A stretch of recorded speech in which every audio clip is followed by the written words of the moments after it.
வீட்டுக்கு ஒரு கெஸ்ட்டு வந்திருக்காங்க. பப்பாளி செடியெலாம் நல்லா பறிச்சுட்டு எல்லாத்தையும் சாய்ச்சி விட்டுட்டு வந்த வேலை முடிஞ்சதும் கிளம்பிட்டாங்க.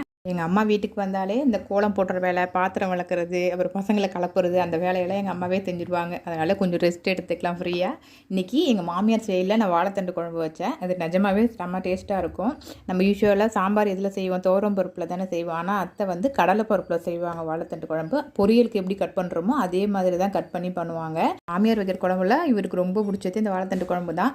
ஆனால் நான் வைக்கும்போது ஒரு 75% நல்லா இருக்குன்னு சொல்லுவாங்க.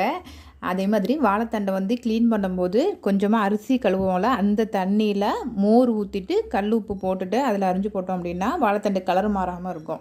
ரசம் மட்டும் அம்மா வைக்க சொல்லிட்டேன். எங்கள் அம்மா சூப்பராக ரசம் வைப்பாங்க. ஒரு நாள் கண்டிப்பாக நான் வீடியோ போடுறேன்.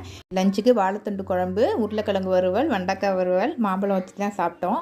இன்றைக்கி ஸ்நாக்ஸ் எதுவும் செய்யலை. என் ஃப்ரெண்டு வந்து வள்ளிக்கிழங்கு கொடுத்தாங்க. அதில் நாங்கள் சாப்பிட்டுட்டு பசங்களுக்கு கொஞ்சம் எடுத்து வச்சுட்டேன். நாளைக்கு வேறு ஒரு வீடியோவில் பார்க்கலாம். பாய்.